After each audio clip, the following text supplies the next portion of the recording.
മക്കളെ ഇങ്ങനെ ശാസിച്ചും വഴക്ക് പറഞ്ഞും തിരുത്തിയും ഹേമിച്ചും പീഡിപ്പിച്ചും ധ്യാനകേന്ദ്രങ്ങളിലേക്ക് വലിച്ചിഴിച്ചും കൗൺസിലിംഗ് റൂമിലേക്ക് തള്ളിയിട്ടും ഒക്കെ നന്നാക്കുന്നതിന് മുമ്പ് നന്നാവാൻ ഒരു വഴിയുണ്ടെന്നറിയാമോ? നമ്മൾ വിശുദ്ധരാവണം. ഞാൻ പറയുന്നത് നിങ്ങളുടെ കുഞ്ഞുങ്ങൾ നശിച്ചു പോയത് നിങ്ങൾ മോശമായതുകൊണ്ടാണെന്നല്ല, അങ്ങനെ തെറ്റിദ്ധരിക്കരുത്, അങ്ങനല്ല. വിശുദ്ധരാവാൻ എന്താ ചെയ്യണ്ടേ?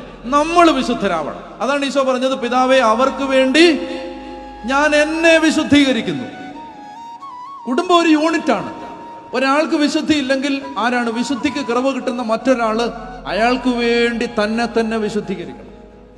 ഓരോ ചെറിയ ഏറ്റവും ചെറിയ നിസാര പാപം പോലും കുമ്പസാരിച്ച് അനുദപിച്ച് പാപം ഉപേക്ഷിച്ച് കർത്താവിന്റെ സ്നേഹത്തിൽ ജീവിക്കാൻ പരിശ്രമിക്കുമ്പോൾ അതിന് വലിയ പവറുണ്ട്. അതാണ് പറയുന്നത്, ഒരുവൻ നികൃഷ്ടമായ അവസ്ഥയിൽ നിന്ന് തന്നെ ശുദ്ധീകരിച്ചാൽ യജമാനന് ഗ്രഹനായകന് പ്രയോജനകരമായ വിശിഷ്ടമായ പാത്രമാക്കി മാറ്റും. എന്താ ചെയ്യാൻ പാടുന്നറിയാം? ദൈവം ഈ തലമുറയിലെ ആ വിശുദ്ധരായ മക്കളെ എടുത്ത് ദൈവരാജ്യത്തിന്റെ വലിയ കാര്യങ്ങൾക്ക് വേണ്ടി ദൈവം ഉപയോഗിക്കും.